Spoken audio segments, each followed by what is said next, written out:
తిరుపతి జిల్లా గంగ జాతర ఘనంగా జరుగుతోంది. ఈ వేడుకల్లో మంత్రి సత్యకుమార్ యాదవ్ పాల్గొన్నారు. ఈ సందర్భంగా గంగమ్మ తల్లిని దర్శించుకున్నారు. ఊరేగింపుగా సారెను ఆలయానికి తీసుకువచ్చి అమ్మవారికి సమర్పించారు. అనంతరం ఆలయంలో ప్రత్యేక పూజలు నిర్వహించారు. జాతరకు వచ్చే భక్తులకు అన్ని సౌకర్యాలు కల్పిస్తున్నామని మంత్రి తెలిపారు. దేవాదాయ శాఖ చేసిన ఏర్పాట్లు సంతృప్తికరంగా ఉన్నాయన్నారు.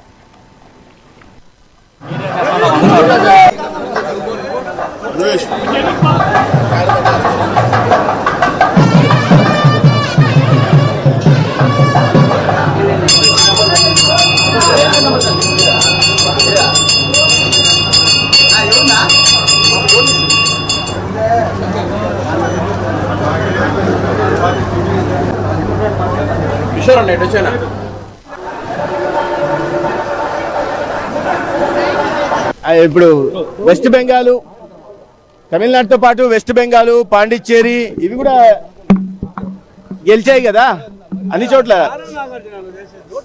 అక్కడ కూడా జగన్మోహన్ రెడ్డి గారి ఫోటో కారణంగానే గెలిచారని మాట్లాడట్లేదా వాళ్ళు?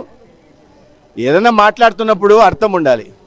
ఈ రాష్ట్రంలో ప్రజలు తిరస్కరిస్తే అత్యంత దారుణంగా 11 స్థానాలకు పరిమితం చేసిన వ్యక్తి పక్క రాష్ట్రంలో ఎవరు కూడా గుర్తుపట్టరు, బార్డర్ దాటితే గుర్తుపట్టరు. మేము గెలిపించామని చెప్పుకుంటున్నారంటే ఎటువంటి మానసిక స్థితిలో వారు ఉన్నారో మనం అర్థం చేసుకోవాల్సింది. ఆ ఫ్రస్ట్రేషన్ అర్థం చేసుకోవాలి.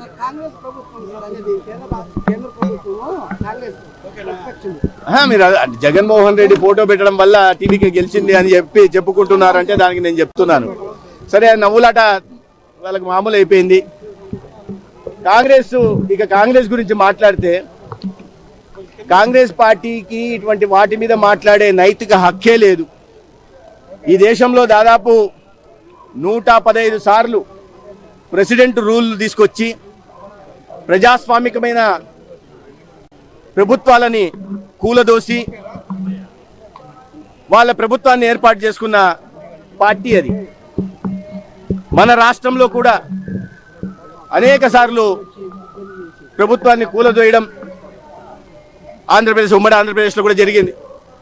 అత్యంత మెజారిటీతో ప్రజల ఆదరణతో పార్టీ పెట్టి గెలిచిన అన్న ఎన్టీఆర్ గారి ప్రభుత్వాన్ని కూడా కేవలం తన ఈగోకు నచ్చినట్టుగా నడవలేదని, ప్రతిపక్ష పార్టీకి సంబంధించిన నాయకుడని అత్యంత దారుణంగా ఆనాడు ఎన్టీ రామారావు గారి ప్రభుత్వాన్ని కూల్చివేసిన వైనం కూడా మనం చూసాం.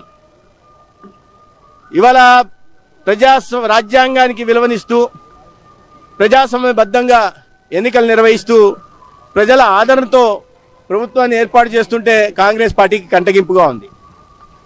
ఒక ఓటమి కాదు, 2 ఓటమి కాదు, వరుస ఓటమిలతో రాబోయే రోజుల్లో కాంగ్రెస్ పార్టీ అనేది కనుమరుగయ్యే పరిస్థితి దేశంలో కనిపిస్తూ ఉంది.